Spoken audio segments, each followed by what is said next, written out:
আমরা যখন বলি আর রহমানির রহিম, আল্লাহ তাআলা আরো খুশি হয়ে যান এবং বলেন আথনা আলাইয়া আবদি, আমার বান্দা আমার গুণাবলী বর্ণনা করেছে, গুণগান করেছে। অতঃপর আমরা যখন বলি মালিকি ইয়াউমিদ্দিন, তিনি বলেন মাজ্জাদানি আবদি, আমার বান্দা আমার মাহাত্ম্য বর্ণনা করেছে। এরপর আমরা বলি ইয়াকা না'বুদু ওয়া ইয়াকা নাস্তাঈন, আমরা শুধু আপনারই ইবাদত করি এবং আপনারই কাছে সাহায্য প্রার্থনা করি।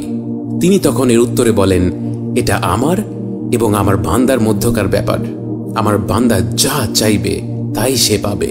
তাই এর পরপরই আমরা আল্লাহর কাছে সবচেয়ে মূল্যবান জিনিসটি চাই, কারণ আমরা বলি আমাদের সরল পথ প্রদর্শন করুন, তাদের পথ যাদের প্রতি আপনি অনুগ্রহ দান করেছেন, যারা গজব প্রাপ্ত নয় এবং পথভ্রষ্টও নয়।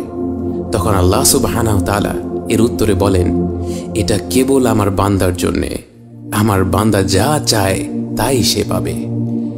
অতএব আমার প্রিয় ভাই ও বোনেরা, আমরা যখন নামাজে দাঁড়িয়ে সূরা ফাতিহা পড়ার সুযোগ পাব, এটা আমাদের জীবনের সবচেয়ে বড় নিয়ামতগুলোর একটি, কারণ এর মাধ্যমে আমরা স্বয়ং আল্লাহ তাআলার সাথে কথা বলার সুযোগ পাচ্ছি। আমাদের প্রতিটি আয়াত পাঠ করার পর তিনি এর জবাব দেন, তিনি ব্যক্তিগতভাবে আমার আপনার কথা গর্বের সাথে, আনন্দের সাথে তার সবচেয়ে নিকটের বান্দাদের কাছে উল্লেখ করেন।